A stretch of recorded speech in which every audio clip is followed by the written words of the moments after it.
Capítulo sexto, donde se da una breve reseña de San Francisco en día de meeting. Eran las 7 de la mañana cuando Phileas Fogg, Mistress Aouida y Picaporte pusieron el pie en continente americano, si es que puede darse ese nombre al muelle flotante en que desembarcaron.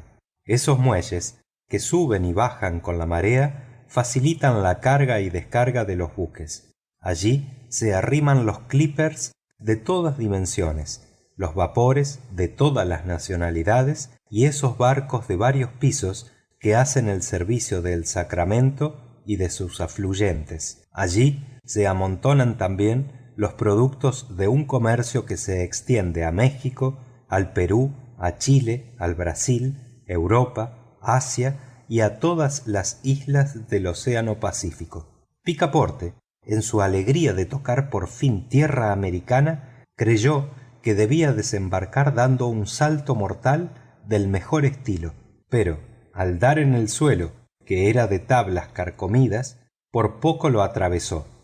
Desconcertado del modo con que se había apeado, dio un grito formidable que hizo volar una bandada de cuervos marinos y pelícanos, huéspedes habituales de los muelles movedizos.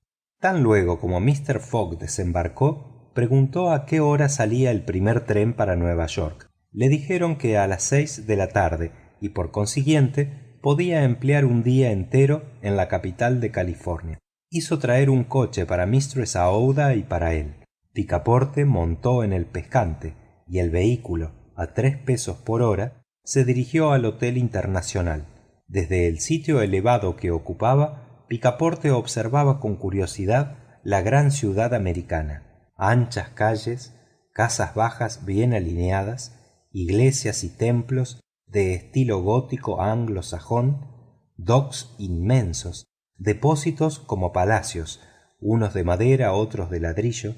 En las calles muchos coches, ómnibus, vagones de tranvía y las aceras atestadas no solo de americanos y europeos, sino de chinos e indianos, con que componer una población de 200.000 habitantes. Picaporte quedó bastante sorprendido de lo que veía, porque no tenía idea más que de la antigua ciudad de 1849, población de bandidos, incendiarios y asesinos, que acudían a la rebusca de pepitas, inmenso tropel de todos los miserables, donde se jugaba el polvo de oro con revólver en una mano y navaja en la otra. Pero aquellos tiempos habían pasado, y San Francisco ofrecía el aspecto de una gran ciudad comercial. La elevada torre del ayuntamiento, donde vigilan los guardias, dominaba todo aquel conjunto de calles y avenidas cortadas a escuadra, y entre las cuales había plazas con jardines verdosos, y después una ciudad china que parecía haber sido importada del celeste imperio en un joyero. Ya no había hongos, ni camisas coloradas a usanzas de los corredores de placeres, ni indios con plumas, sino sombreros de seda y levitas negras llevadas por una multitud de caballeros dotados de actividad devoradora. Ciertas calles, entre otras Montgomery Street, el Regent Street de Londres, el Boulevard de los Italianos de París, el Broadway de Nueva York, estaban llenas de espléndidas tiendas que ofrecían en sus escaparates los productos del mundo entero. Cuando Picaporte llegó al Hotel Internacional, no le parecía haber salido de Inglaterra. El piso bajo del hotel estaba ocupado por un inmenso bar, especie de buffet, abierto gratis para todo transeúnte. Cecina, sopa de ostras, galleta y chester. Todo esto se despachaba allí sin que el consumidor tuviese que aflojar el bolsillo. Solo pagaba la bebida ale, oporto o jerez, si tenía el capricho de beber. Esto pareció muy americano a Picaporte. El restaurante del hotel era confortable. Mr. Fogg y Mistress Aouida se instalaron en una mesa y fueron abundantemente servidos en platos liliputienses por unos negros del más puro color del azabache. Después de almorzar, Phileas Fogg, acompañado de Mistress Aouida, salió del hotel para ir a visar su pasaporte en el consulado inglés. Encontró en la acera a su criado, que le preguntó si sería prudente, antes de tomar el ferrocarril del Pacífico, comprar algunas carabinas Enfield o revólveres Colt. Picaporte había oído hablar de los sioux y de los pawnios, que paran los ferrocarriles como simples ladrones españoles. Mr. Fogg respondió que era una precaución inútil, pero le dejó en libertad de obrar como le pluguiese, y después se dirigió a la oficina del agente consular. Phileas Fogg no había andado 200 pasos cuando, por una de las más raras casualidades, encontró a Fix. El inspector se manifestó extraordinariamente sorprendido. ¿Cómo? Habían hecho la travesía juntos, sin verse a bordo. En todo caso, Fix no podía menos de considerarse honrado con la vista del caballero, a quien tanto debía, y llamándole sus negocios a Europa, se alegraba mucho de proseguir su viaje en tan amable compañía. Mr. Fogg respondió que la honra era suya, y Fix, que no le quería perder de vista, le pidió permiso de visitar con él esa curiosa ciudad de San Francisco, lo cual le fue concedido. Mistress Aouida, Phileas Fogg y Fix echaron pues a pasear por las calles, y no tardaron en hallarse en Montgomery Street, donde la afluencia de la muchedumbre era enorme. En las aceras, en medio de la calle, en los rails del tranvía, a pesar del paso incesante de coches y ómnibus, en el umbral de las tiendas, en las ventanas de las casas y aun en los tejados, había una multitud innumerable. En medio de los grupos circulaban hombres carteles y por el aire ondeaban banderas y banderolas, oyéndose una gritería inmensa por todos lados. «¡Hurray for Camerfield! ¡Hurray por Muddyboy!». Era un meeting, al menos así lo pensó Fix, que transmitió su creencia a Mr. Fogg añadiendo: «Quizá haremos bien en no meternos entre esa batahola, porque sólo se reparten golpes». «En efecto», respondió Phileas Fogg, «y los puñetazos, porque tengan el carácter de políticos, no dejan de ser puñetazos». Fix creyó conveniente sonreírse al oír esta observación, y a fin de ver sin ser atropellados, Mistress Aouida, Phileas Fogg y él tomaron sitio en el descanso superior de unas gradas que dominaban la calle. Delante de ellos y en la acera de enfrente, entre la tienda de un carbonero y un almacén de petróleo, se extendía un ancho mostrador al aire libre, hacia el cual convergían las diversas corrientes de la multitud. ¿Y por qué aquel meeting? ¿Con qué motivo se celebraba? Phileas Fogg lo ignoraba absolutamente. ¿Se trataba del nombramiento de un alto funcionario militar o civil, de un gobernador de estado o de un miembro del Congreso? Permitido era conjeturarlo al ver la animación extraordinaria que tenía agitada a la población entera. En aquel momento hubo entre la multitud un movimiento considerable. Todas las manos estaban al aire. Algunas de ellas, sólidamente cerradas, se elevaban y bajaban, al parecer, entre vociferaciones, manera enérgica sin duda de formular un voto. Aquella masa de gente estaba agitada por remolinos que semejaban las olas del mar. Las banderas oscilaban, desaparecían un momento y reaparecían hechas jirones. Las ondulaciones de la marejada se propagaban hasta la escalera, mientras que todas las cabezas cabrilleaban en la superficie como la mar movida súbitamente por un chubasco. El número de sombreros bajaba a la vista y casi todos parecían haber perdido su natural normal. «Esto es evidentemente un meeting», dijo Fix, «y la cuestión que lo ha provocado debe ser palpitante. No me extrañaría que se tratase nuevamente la cuestión del Alabama, y esta ya está resuelta». «Tal vez», respondió sencillamente Mr. Fogg. «En todo caso», repuso Fix, «hay dos campeones en la lisa: el honorable Cammerfield y el honorable Mandiboy. Mistress Aouida, asida del brazo de Phileas Fogg, miraba con sorpresa aquella escena tumultuosa, y Fix iba a preguntar a uno de sus vecinos la razón de aquella efervescencia popular cuando se pronunció un movimiento más decidido.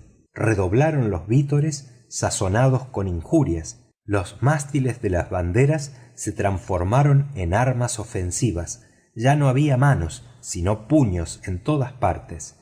Desde lo alto de los coches detenidos y de los ómnibus interceptados en su marcha se repartían sendos porrazos.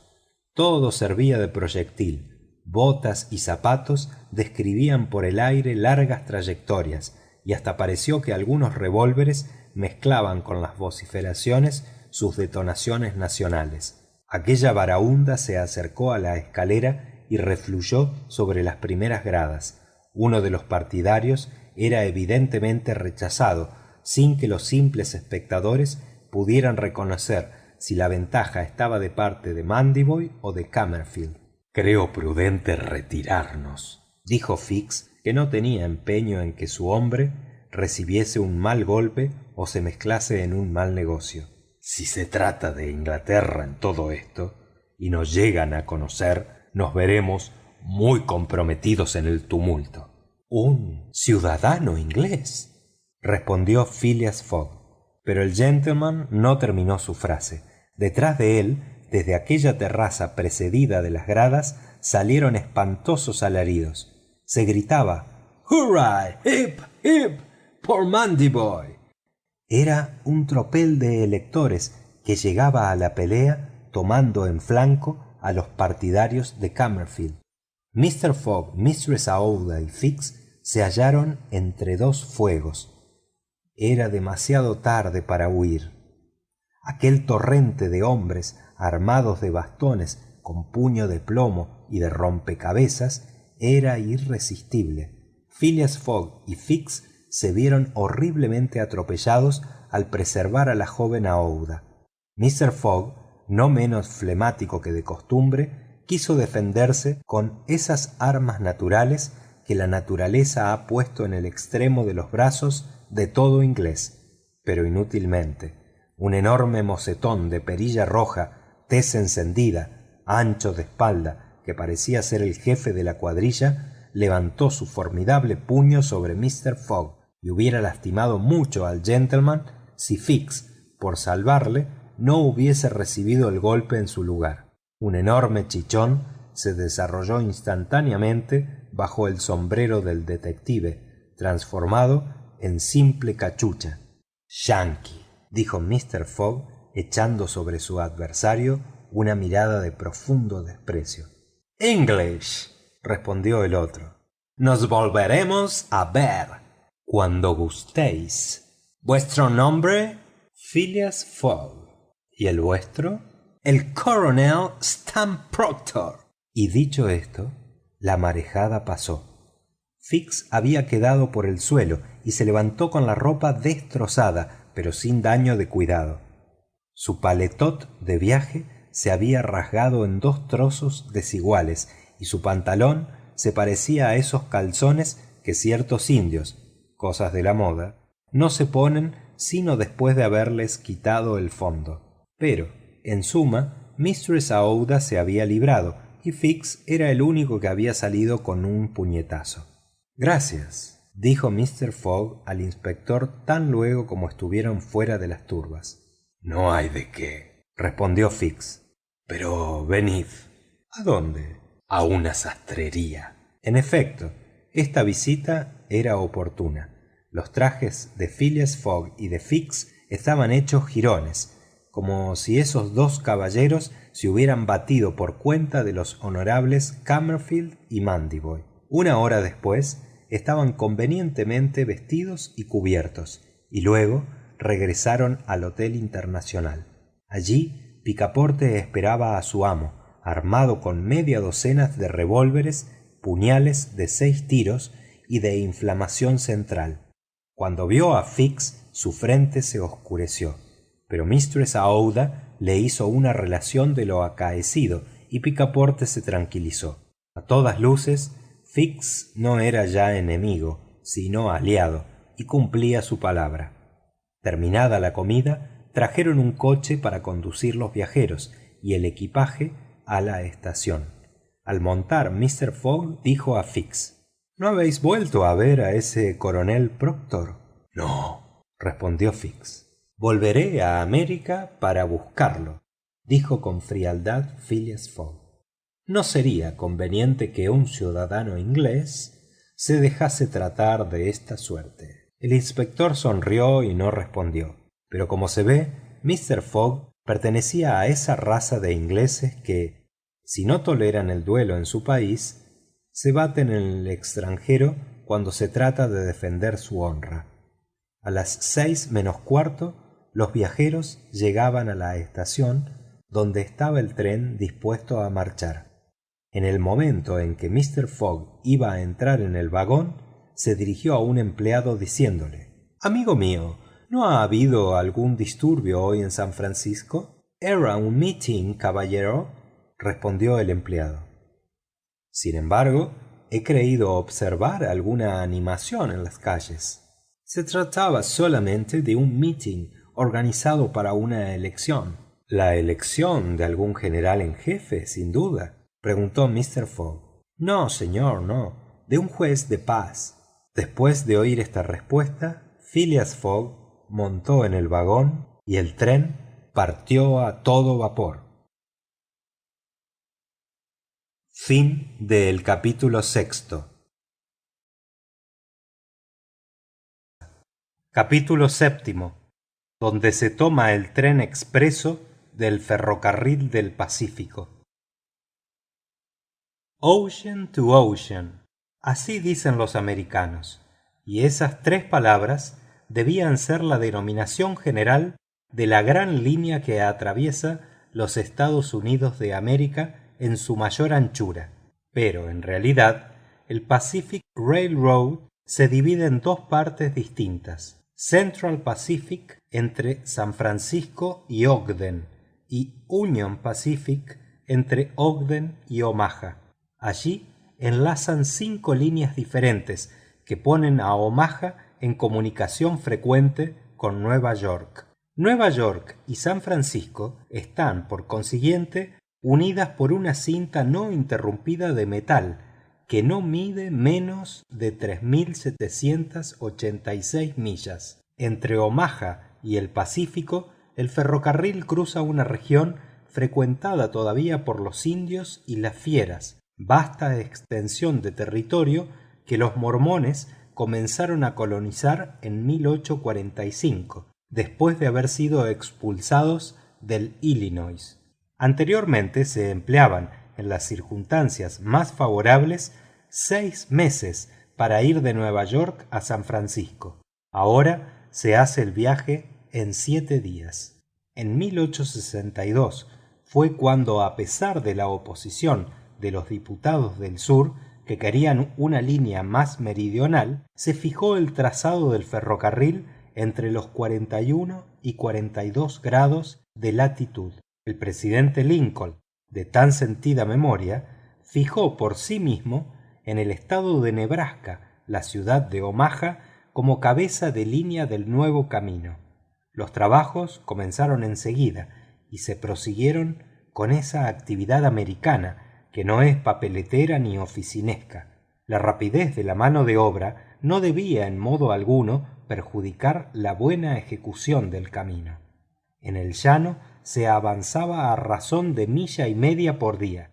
Una locomotiva rodando sobre los rails de la víspera traía los del día siguiente y corría sobre ellos a medida que se iban colocando. El Pacific Railroad tiene muchas ramificaciones en su trayecto por los Estados Unidos, de Iowa, Kansas, Colorado y Oregon. Al salir de Omaha, marcha por la orilla izquierda de Platte River hasta la embocadura de la derivación del norte y luego sigue la derivación del sur. Atraviesa los terrenos del Laramie y las montañas Wasatch. da vuelta al lago Salado, llega a Lake Salt City, capital de los mormones, penetra en el valle de los Tuilla, recorre el desierto americano, los montes de Cedar y Humboldt River, la Sierra Nevada, y baja por Sacramento hasta el Pacífico, sin que este trazado tenga pendientes mayores de 12 pies por mil, aún en el trayecto de las montañas rocosas. Tal era esa larga arteria que los trenes recorren en 7 días y que iba a permitir al honorable Phileas Fogg, así al menos lo esperaba, tomar el 11 en Nueva York el vapor de Liverpool. El vagón ocupado por Phileas Fogg era una especie de ómnibus largo que descansaba sobre 2 juegos de 4 ruedas cada uno, cuya movilidad permite salvar las curvas de pequeño radio. En el interior no había compartimientos, sino 2 filas de asientos dispuestos a cada lado, perpendicularmente al eje, y entre las cuales estaba reservado un paso que conducía a los gabinetes de tocador y otros de que cada vagón va provisto. En toda la longitud del tren, los coches comunicaban entre sí por unos puentecillos, y los viajeros podían circular de uno a otro extremo del convoy, que ponía a su disposición vagones salones, vagones terrazas, vagones restaurantes y vagones cafés. No faltaba más que vagones teatros, pero algún día los habrá. Por los puentecillos circulaban sin cesar vendedores de libros y periódicos, ofreciendo su mercancía, y vendedores de licores, comestibles y cigarros que no carecían de compradores. Los viajeros habían salido de la estación de Oakland a las 6 de la tarde.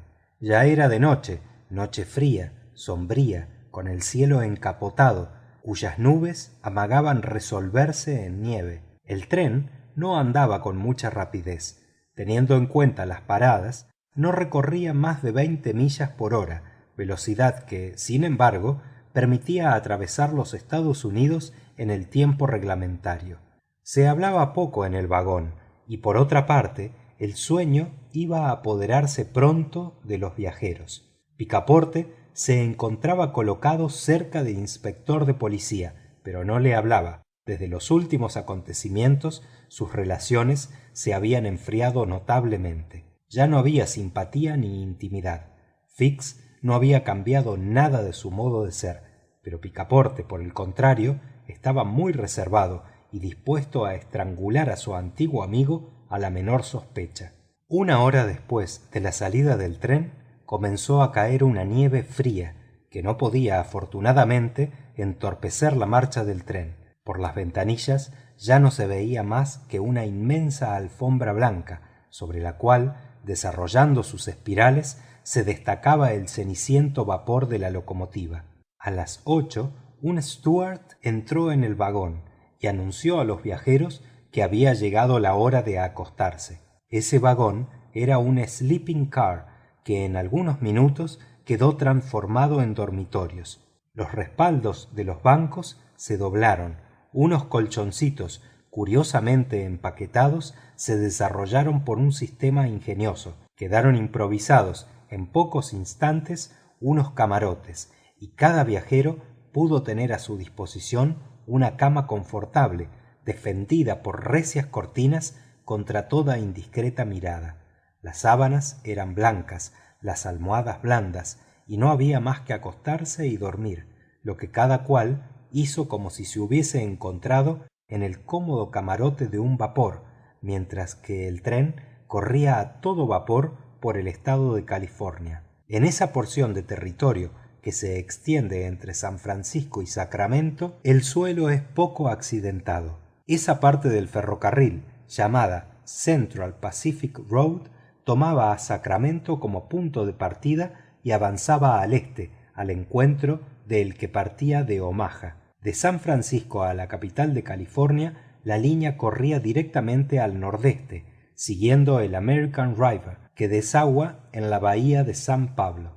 Las 120 millas comprendidas entre estas dos importantes ciudades se recorrieron en 6 horas y a cosa de medianoche mientras que los viajeros se hallaban entregados a su primer sueño, pasaron por Sacramento, no pudiendo por consiguiente ver nada de esta considerable ciudad, residencia de la legislatura del estado de California, ni sus bellos muelles, ni sus anchas calles, ni sus espléndidos palacios, ni sus plazas, ni sus templos. Más allá de Sacramento, el tren, después de pasar las estaciones de Junction, Rocklin, Auburn y Colfax, penetró en el macizo de Sierra Nevada. Eran las 7 de la mañana cuando se pasó por la estación de Cisco. Una hora después, el dormitorio era de nuevo un vagón ordinario y los viajeros podían ver por los cristales los pintorescos puntos de vista de aquel montuoso país.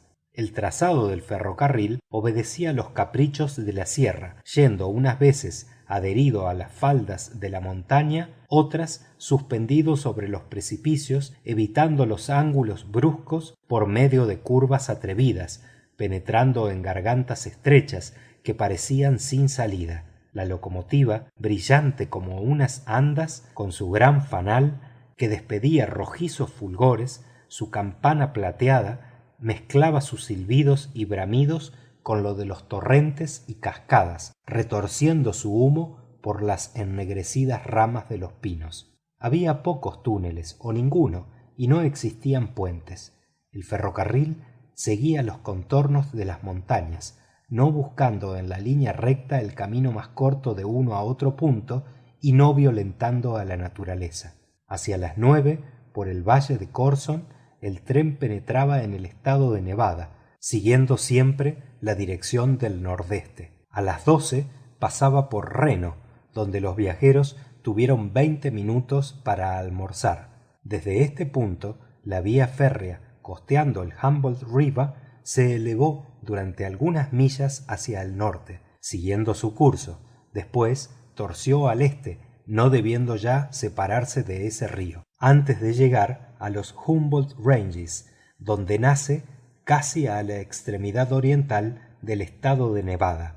Después de haber almorzado, Mr. Fogg, Mistress Aouida y sus compañeros volvieron a sus asientos. Phileas Fogg, la joven Aouida y sus compañeros, confortablemente colocados, miraban el paisaje variado que se presentaba a su vista: vastas praderas, montañas que se perfilaban en el horizonte, creeks que rodaban sus aguas espumosas. De vez en cuando aparecía en masa dilatada un gran rebaño de bisontes, cual dique movedizo. Esos innumerables ejércitos de rumiantes oponen a veces un obstáculo insuperable al paso de los trenes. Se han visto millares de ellos desfilar durante muchas horas en apiñadas hileras al través de los rails. La locomotiva tiene entonces que detenerse y aguardar que la vía esté libre. Y eso fue lo que en aquella ocasión aconteció. A las 3 de la tarde la vía quedó interrumpida por un rebaño de 10 a 12,000 cabezas. La máquina, después de haber amortiguado su velocidad, intentó introducir su espolón en tan inmensa columna, pero tuvo que detenerse ante la impenetrable masa.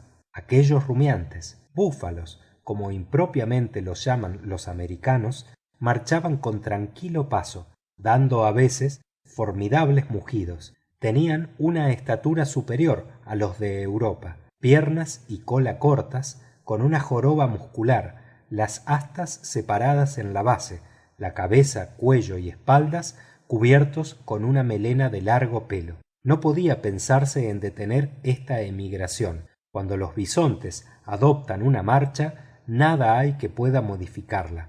Es un torrente de carne viva que no puede ser contenido por dique alguno.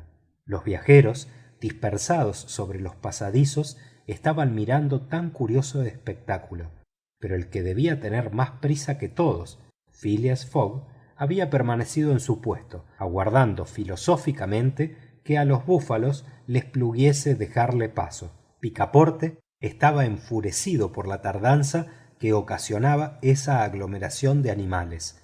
De buena gana hubiera descargado sobre ellos su arsenal de revólveres. «¡Qué país!», exclamó. «Unos simples bueyes que detienen los trenes y que van así en procesión, sin prisa ninguna, como si no estorbasen la circulación. Pardieu, quisiera yo saber si Mister Fogg había previsto este contratiempo en su programa. Y ese maquinista no se atreve a lanzar su máquina al través de ese obstruidor ganado.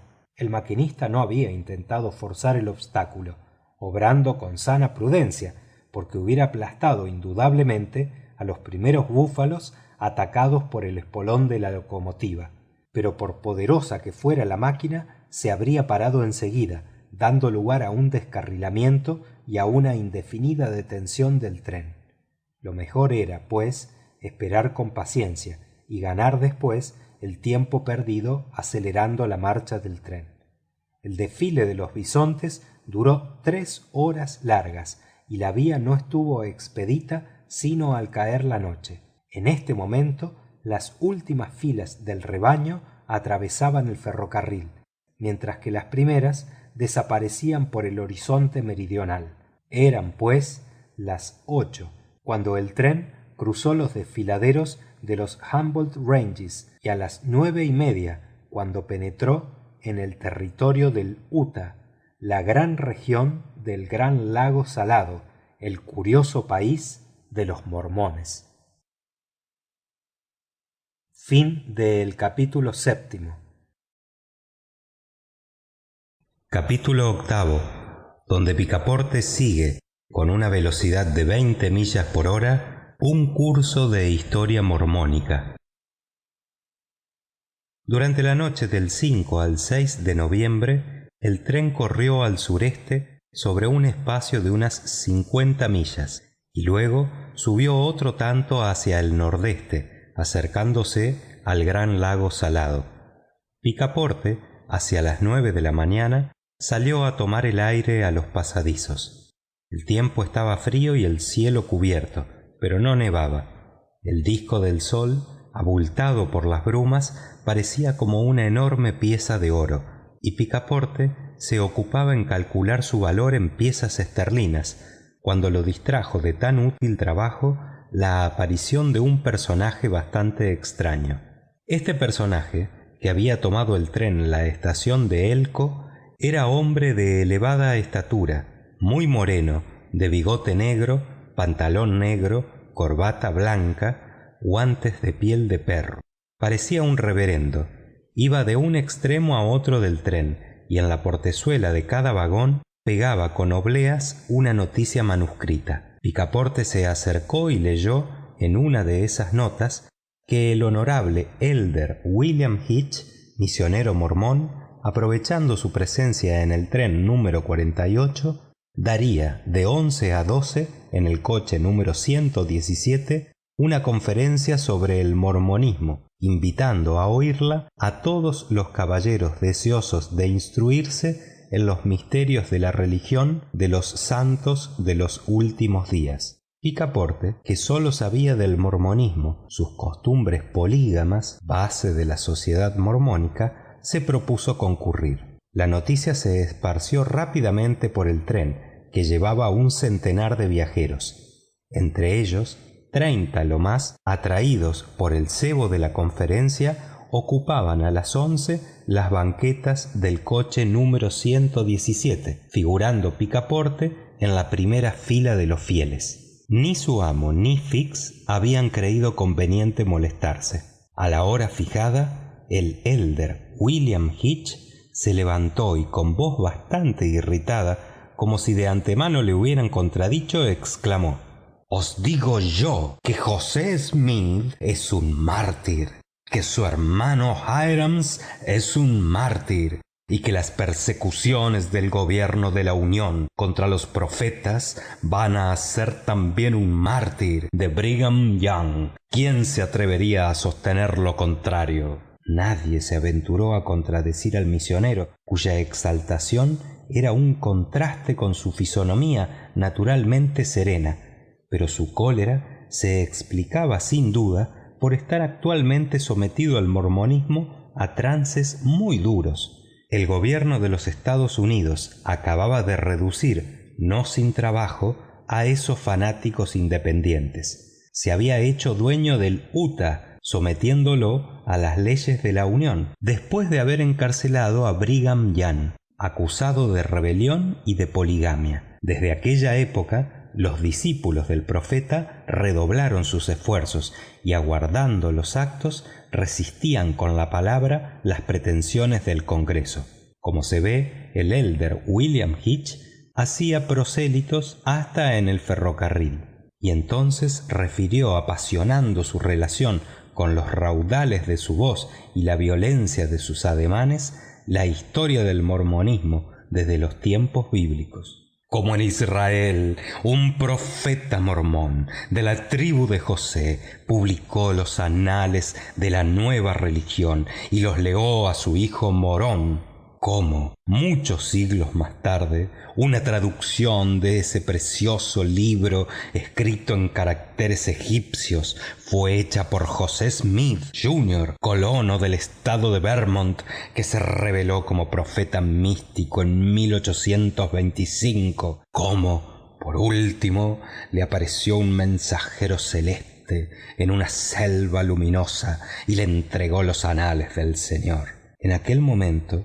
algunos oyentes, poco interesados por la relación retrospectiva del misionero, abandonaron el vagón, pero William Hitch, prosiguiendo, refirió cómo Smith Jr., reuniendo a su padre, a sus 2 hermanos y a algunos discípulos, fundó la religión de los santos de los últimos días, religión que, adoptada no tan solo en América, sino en Inglaterra, Escandinavia y Alemania, cuenta entre sus fieles no solo artesanos, sino muchas personas que ejercen profesiones liberales, como una colonia fue fundada en el Ohio, cómo se edificó un templo gastando 200,000 pesos y cómo se construyó una ciudad en Kirkham, cómo Smith llegó a ser un audaz banquero y recibió de un simple exhibidor de momias un papyrus que contenía la narración escrita de mano de Abraham y otros célebres egipcios. Como esta historia se iba haciendo un poco larga, las filas de los oyentes se fueron aclarando y el público ya no quedaba reducido más que a unas 20 personas. Pero el elder, sin dársele cuidado por esta deserción, refirió con detalles cómo José Smith quebró en 1837, cómo los arruinados accionistas le embrearon y emplumaron, cómo se le volvió a ver más honorable y más honrado que nunca algunos años después, en Independencia, en el Missouri, jefe de una comunidad floreciente y que no contaba menos de 3,000 discípulos, y entonces, perseguido por el odio de los gentiles, tuvo que huir al Far West americano. Todavía quedaban 10 oyentes y entre ellos el buen Picaporte, que era todo oídos. Así supo cómo, después de muchas persecuciones, Smith apareció en Illinois y fundó en 1839, a las orillas del Mississippi, Nauvoo la Bella, cuya población se elevó hasta 25,000 almas. Como Smith fue su alcalde, juez supremo y general en jefe, como en 1843 se presentó candidato a la presidencia de los Estados Unidos y como por último, atraído por una acechanza en Cartago, fue encarcelado y asesinado por una banda de hombres enmascarados. Entonces ya no había quedado más que Picaporte en el vagón, y el elder, mirándole de hito en hito, fascinándole con sus palabras, le recordó que 2 años después del asesinato de Smith, su sucesor, el profeta inspirado Brigham Young, abandonando a Nauvoo, fue a establecerse a las orillas del lago Salado y allí, en aquel admirable territorio, en medio de una región fértil, en el camino que los emigrantes atraviesan para ir a California, la nueva colonia, gracias a los principios de la poligamia del mormonismo, tomó enorme extensión. Y por eso, añadió William Hitch, Por eso la envidia del Congreso se ha ejercitado contra nosotros. Por eso los soldados de la Unión han pisoteado el suelo de Utah. Por eso nuestro jefe, el profeta Brigham Young, ha sido preso con menosprecio de toda justicia. Cederemos a la fuerza jamás. Arrojados del Vermont, arrojados del Illinois, arrojados del Ohio, arrojados del Missouri, arrojados del Utah, ya encontraremos algún territorio independiente donde plantar nuestra tienda. Y vos, adicto mío, añadió el elder, fijando sobre su único oyente su enojada mirada, ¿plantaréis la vuestra a la sombra de nuestra bandera? No, respondió con valentía Picaporte, que huyó a su vez, dejando al energúmeno predicar en el desierto. Pero durante esta conferencia el tren había marchado con rapidez y a cosa de mediodía tocaba en la punta noroeste del gran lago salado. De aquí podía abrazarse en un vasto perímetro el aspecto de ese mar interior que lleva también el nombre de Mar Muerto y en el cual desagua un Jordán de América. Lago admirable, rodeado de bellas peñas agrestes, con anchas capas incrustadas de sal blanca, soberbia sábana de agua que antiguamente cubría un espacio más considerable, pero con el tiempo sus orillas, elevándose poco a poco, han reducido su superficie, aumentando su profundidad. El lago Salado, con unas 70 millas de longitud y 35 de altura, está situado a 3.800 pies sobre el nivel del mar, muy diferente del lago Asfaltites, cuya depresión acusa 1.200 pies menos. Su salobrez es considerable y sus aguas tienen en disolución la cuarta parte de materia sólida. Su peso específico es de 1.170, siendo 1.000 la del agua destilada. Por ello allí no pueden existir peces. Los que vienen del Jordán, del Weber y de otros ríos perecen enseguida, pero no es verdad que la densidad de las aguas sea tal que un hombre no pueda sumergirse. Alrededor del lago la campiña está admirablemente cultivada, porque los mormones entienden bien los trabajos de la tierra, ranchos y corrales para los animales domésticos, campos de trigo, maíz, sorgo, praderas de exuberante vegetación, en todas partes setos de rosales silvestres, matorrales de acacias y de euforbios. Tal hubiera sido el aspecto de esa comarca 6 meses más tarde, pero entonces el suelo estaba cubierto por una delgada capa de nieve que lo emblanquecía ligeramente. A las 2 los viajeros se apeaban en la estación de Ogden. El tren no debía marchar hasta las 6. Mr. Fogg, Mistress Aouida y sus 2 compañeros tenían por consiguiente el tiempo de ir a la ciudad de los Santos por el pequeño ramal que se destaca de la estación de Ogden. 2 horas bastaban apenas para visitar esa ciudad absolutamente americana y como tal construida por el estilo de todas las ciudades de la Unión. Vastos tableros de largas líneas monótonas con la tristeza lúgubre de los ángulos rectos según la expresión de Víctor Hugo. El fundador de la ciudad de los Santos no podía librarse de esa necesidad de simetría que distingue a los anglosajones. En este singular país, donde los hombres no están ciertamente a la altura de las instituciones, todo se hace cuadrándose, las ciudades, las casas y las tolderías. A las 3 los viajeros se paseaban, pues, por las calles de la ciudad, construida entre la orilla del Jordán y las primeras ondulaciones de los montes Wasatch.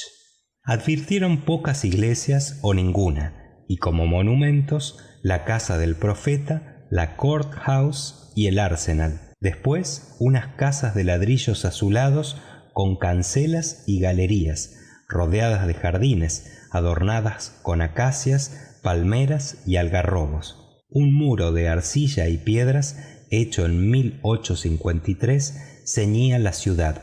En la calle principal, donde estaba el mercado, se elevaban algunos palacios adornados de banderas, y entre ellos Lake Salt House. Mr. Fogg y sus compañeros no encontraron la ciudad muy poblada. Las calles estaban casi desiertas, salvo la parte del templo, a donde no llegaron sino después de atravesar algunos barrios cercados de empalizadas. Las mujeres eran bastante numerosas, lo cual se explica por la composición singular de las familias mormonas. No debe creerse, sin embargo, que todos los mormones son polígamos. Cada cual es libre de hacer sobre este particular lo que guste, pero conviene observar lo que son las ciudadanas de Utah, las que tienen especial empeño en ser casadas, porque, según la religión del país, el cielo mormón no admite a la participación de sus delicias a las solteras. Estas pobres criaturas no parecen tener existencia holgada ni feliz. Algunas, las más ricas sin duda, llevaban un jubón de seda negro, abierto en la cintura, bajo una capucha o chal muy modesto. Las otras no iban vestidas más que de indiana. Picaporte, en su cualidad de soltero por convicción, no miraba sin cierto espanto a esas mormonas, encargadas de hacer entre muchas la felicidad de un solo mormón. En su buen sentido, de quien se compadecía más era del marido. Le parecía terrible tener que guiar tantas damas a la vez por entre las vicisitudes de la vida, conduciéndolas así en tropel hasta el paraíso mormónico, con la perspectiva de encontrarlas allí para la eternidad en compañía del glorioso Smith, que debía ser ornamento de aquel lugar de delicias. Decididamente no tenía vocación para eso, y le parecía, tal vez equivocándose, que las ciudadanas del Great Lake City dirigían a sus personas miradas algo inquietantes. Por fortuna su residencia en la ciudad de los Santos no debía prolongarse. A las 4 menos algunos minutos los viajeros se hallaban en la estación y volvían a ocupar su asiento en los vagones. Dióse el silbido, pero cuando las ruedas de la locomotora patinando sobre los rails comenzaban a imprimir al tren alguna velocidad, resonaron estos gritos: ¡Alto! ¡Alto! No se para un tren en marcha, y el que profería esos gritos era, sin duda, algún mormón rezagado. Corría desalentado y afortunadamente para él no había en la estación puertas ni barreras. Se lanzó a la vía, saltó al estribo del último coche y cayó sin aliento sobre una de las banquetas del vagón. Picaporte, que había seguido con emoción los incidentes de esta gimnástica, vino a contemplar al rezagado, a quien cobró vivo interés al saber que se escapaba a consecuencia de una reyerta de familia. Cuando el mormón recobró el aliento, Picaporte se aventuró a preguntarle cortésmente cuántas mujeres tenía para él solo, y del modo con que venía escapando le suponía una veintena al menos. «Una, señor», respondió el mormón elevando los brazos al cielo. «Una, y era bastante». Fin del capítulo 8. Capítulo 9, donde Picaporte no pudo llegar a hacer entender el lenguaje de la razón. El tren, al salir de Great Salt Lake y de la estación de Ogden, se elevó durante 1 hora hacia el norte, hacia Beaver River, después de recorrer unas 900 millas desde San Francisco. En esta parte de territorio, comprendida entre esos montes y las montañas rocosas propiamente dichas, los ingenieros americanos han tenido que vencer las más serias dificultades. Así pues, en ese trayecto, la subvención del gobierno de la Unión ha ascendido a 48,000 pesos por milla, al paso que no era más que 16,000 en la llanura. Pero los ingenieros, como hemos dicho, no han violentado la naturaleza, sino que han usado con ella de astucia, sesgando las dificultades, no habiendo tenido necesidad de perforar más que un túnel de 14.000 pies para llegar a la gran cuenca. En el lago salado era donde el trazado llegaba a su más alto punto de altitud. Desde aquí su perfil describía una curva muy prolongada que bajaba hacia el valle de Bitter Creek para remontarse hasta la línea divisoria de las aguas entre el océano y el Pacífico. Los ríos eran numerosos en esta región montuosa. Hubo que pasar sobre puentes, el Moody, el Gree y otros. Picaporte se había tornado más impaciente a medida que se acercaba el término del viaje, y Fix, a su vez, hubiera querido haber salido ya de aquella región extraña. Temía las tardanzas, recelaba los accidentes y aún tenía más prisa que el mismo Phileas Fogg en poner el pie sobre la tierra inglesa. A las 10 de la noche el tren se detenía en la estación de Fort Bridger, de la cual se separó al punto, y 20 millas más allá entraba en el estado de Wyoming, el antiguo Dakota, siguiendo todo el valle de Bitter Creek, de donde surgen parte de las aguas que forman el sistema hidrográfico del Colorado. Al día siguiente, 7 de diciembre, hubo un cuarto de hora de parada en la estación de Green River. La nieve había caído durante la noche, con bastante abundancia, pero mezclada con lluvia, medio derretida, no podía estorbar la marcha del tren.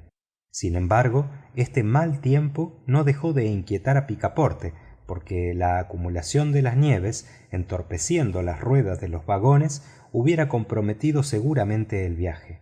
«¡Pero qué idea!», decía para sí, «habrá tenido mi amo con viajar durante el invierno.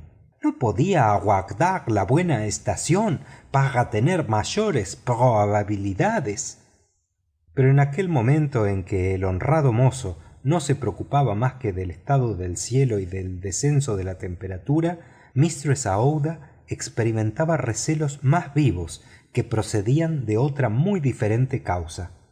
En efecto, algunos viajeros se habían apeado y se paseaban por el muelle de la estación de Green River aguardando la salida del tren.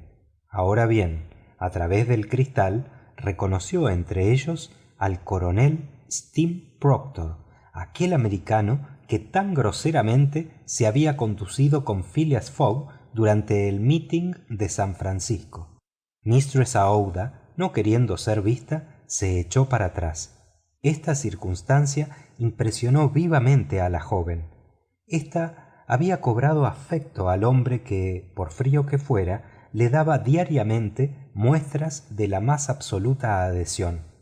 No comprendía, sin duda, toda la profundidad del sentimiento que le inspiraba su salvador, y aunque no daba a este sentimiento otro nombre que el de agradecimiento, había más que esto, sin sospecharlo ella misma.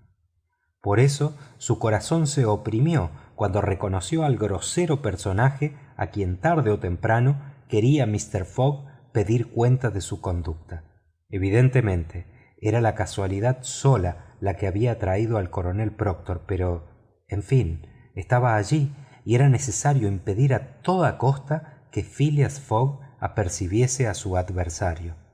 Mistress Aouida, cuando el tren echó de nuevo a andar, aprovechó un momento en que Mr. Fogg dormitaba para poner a Fix y a Picaporte al corriente de lo que ocurría. «¿Ese Proctor está en el tren?», exclamó Fix. «Pues bien, tranquilizaos, señora, antes de entenderse con el llamado, con Mr. Fogg. Ajustará cuentas conmigo. Me parece que, en todo caso, yo soy quien ha recibido los insultos más graves». «Y además», añadió Picaporte, «yo me encargo de él, por más coronel que sea». «Señor Fix», repuso Mistress Aouida, «Mr. Fogg no dejará a nadie el cuidado de vengarle. Es hombre, lo ha dicho, capaz de volver a América para buscar a ese insultador. Si ve, por consiguiente, al coronel Proctor, no podremos impedir un encuentro que pudiera traer resultados deplorables. Es menester, pues, que no lo vea. Tenéis razón, señora, respondió Fix. Un encuentro podría perderlo todo. Vencedor o vencido, Mr. Fogg se vería atrasado y, añadió Picaporte, eso haría ganar a los gentlemen del Reform Club. Dentro de 4 días estaremos en Nueva York. Pues bien, si durante 4 días mi amo no sale de su vagón, puede esperarse que la casualidad no le pondrá enfrente de ese maldito americano que Dios confunda. Y ya sabremos impedirlo. La conversación se suspendió. Mr. Fogg se había despertado y miraba al campo por entre el vidrio manchado de nieve. Pero más tarde, y sin ser oído de su amo ni de Mistress Aouida, Picaporte dijo al inspector de policía: ¿De veras os batiríais por él? Todos los medios emplearé para que llegue vivo a Europa, respondió simplemente Fix, con tono que denotaba una implacable voluntad. Picaporte sintió cierto estremecimiento, pero sus convicciones respecto de la no culpabilidad de su amo siguieron inalterables. ¿Y podía hallarse algún medio de detener a Mr. Fogg en el compartimiento para evitar todo encuentro con el coronel? No podía ser esto difícil, contando con el genio calmoso del gentleman. En todo caso, el inspector de policía creyó haber dado con el medio, porque a los pocos instantes decía a Phileas Fogg: largas y lentas son estas horas que se pasan así en ferrocarril. En efecto, dijo el gentleman, pero van pasando. A bordo de los buques, repuso el inspector, teníais costumbre de jugar vuestra partida de whist. Sí, pero aquí sería difícil. No hay naipes ni jugadores. Oh, en cuanto a los naipes, ya los hallaremos, porque se venden en todos los vagones americanos. En cuanto a los compañeros de juego, si por casualidad la señora... Ciertamente, caballero, respondió con viveza Aouida. Sé jugar al whist. Eso forma parte de la educación inglesa. Y yo, repuso Fix, tengo alguna pretensión de jugarlo bien. Por consiguiente, haremos la partida a 3. Como gustéis, repuso Fogg, gozoso de dedicarse a su juego favorito aún en ferrocarril.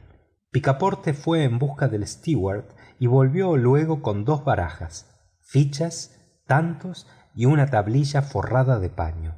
No faltaba más. El juego comenzó. Mistress Aouida sabía bastante bien el whist y aún recibió algunos cumplidos del severo Phileas Fogg.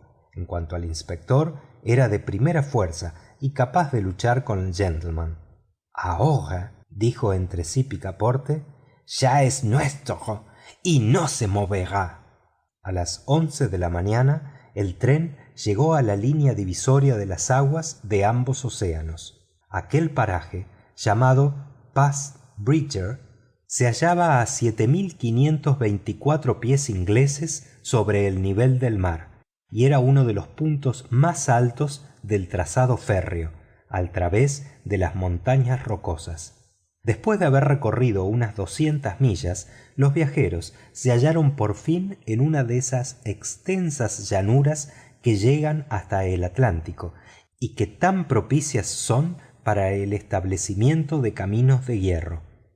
Sobre la vertiente de la cuenca atlántica se desarrollaban ya los primeros ríos, afluentes a subafluentes del North Platte River.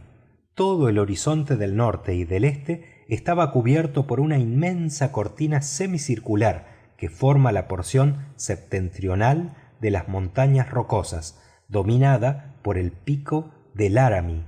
Entre esa curvatura y la línea férrea se extendían vastas llanuras abundantemente regadas.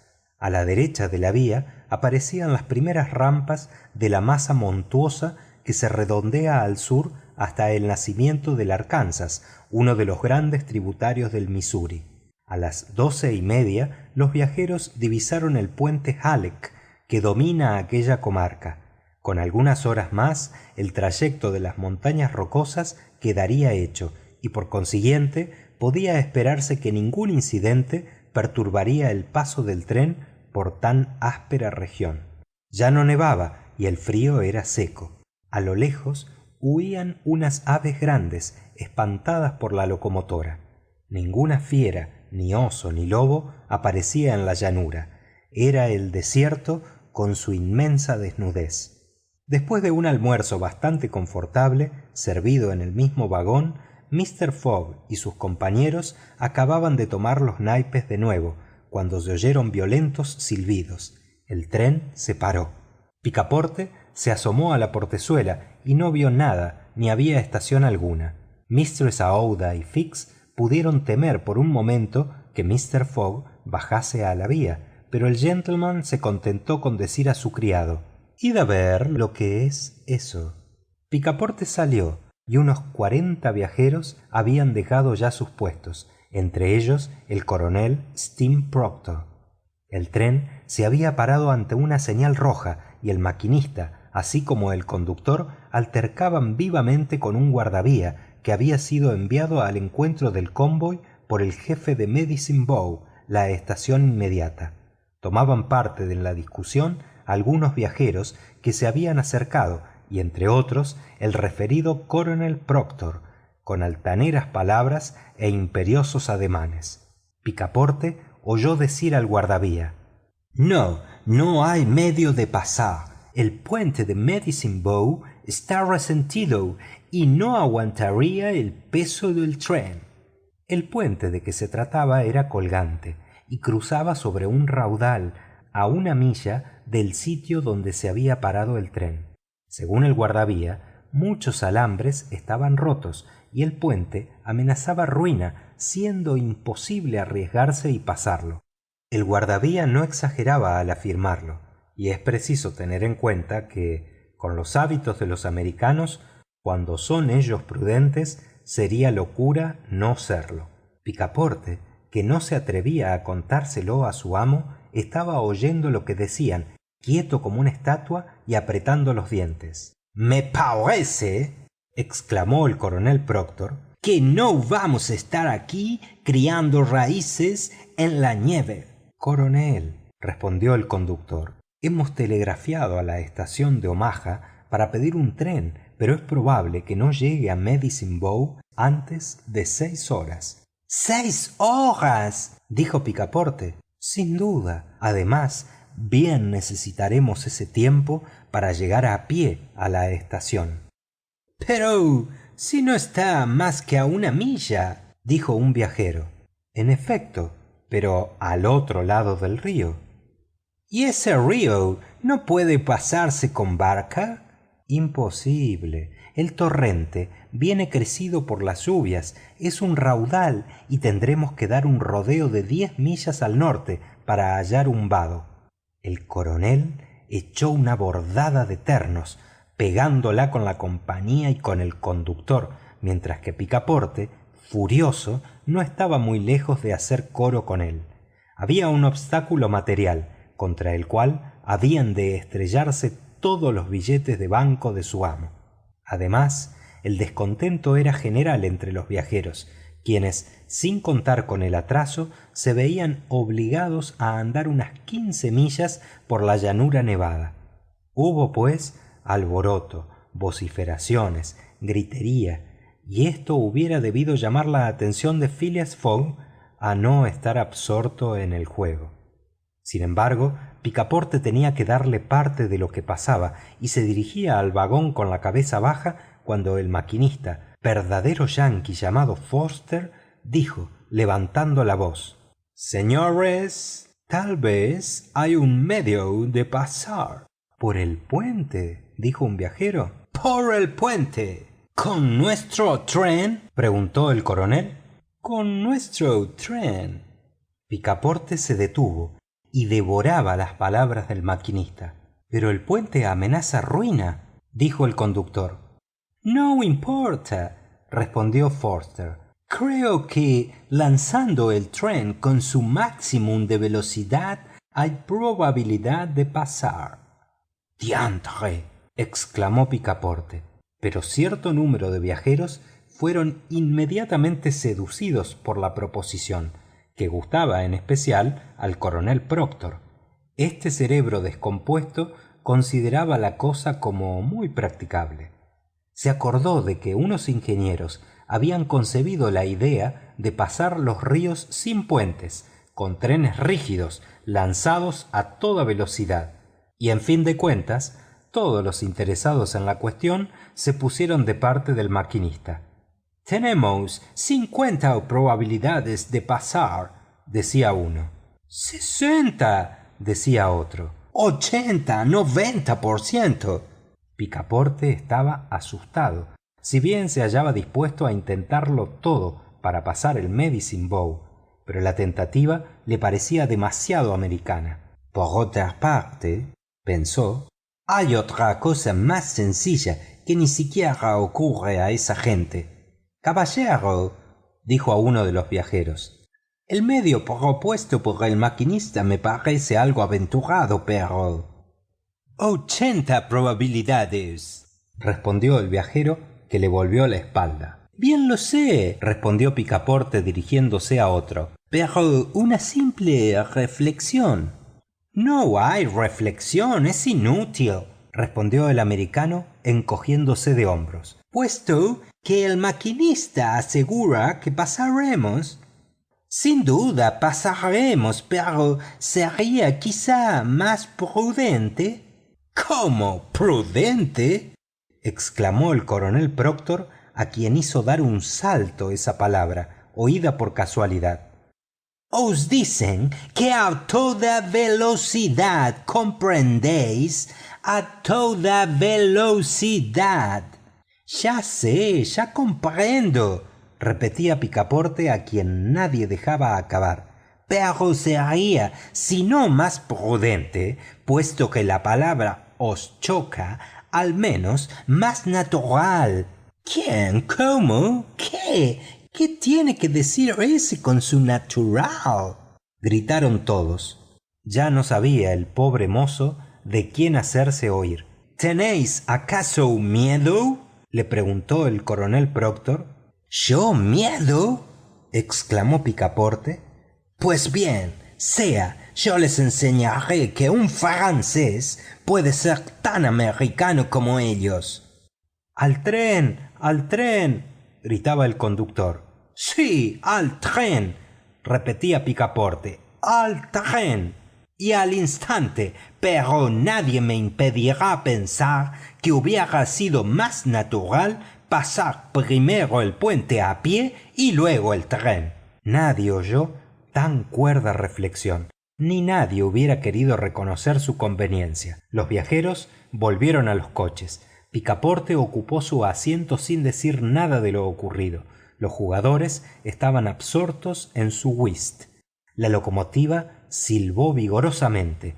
El maquinista, invirtiendo el vapor, trajo el tren para atrás durante cerca de 1 milla, retrocediendo como un saltador que va a coger vuelo. Después de otro silbido, comenzó la marcha hacia adelante. Se fue acelerando y muy luego la velocidad fue espantosa. No se oía la repercusión de los relinchos de la locomotora, sino una aspiración seguida. Los pistones daban 20 golpes por segundo. Los ejes humeaban entre las cajas de grasa. Se sentía, por decirlo así, que el tren entero, marchando con una rapidez de 100 millas por hora, no gravitaba ya sobre los rails. La velocidad destruía la pesantez. Y pasaron como un relámpago. Nadie vio el puente. El tren saltó, por decirlo así, de una orilla a otra, y el maquinista no pudo detener su máquina desbocada sino a 5 millas más allá de la estación. Pero apenas había pasado el tren cuando el puente, definitivamente arruinado, se desplomaba con estrépito sobre el Medicine Bow. Fin del capítulo 9.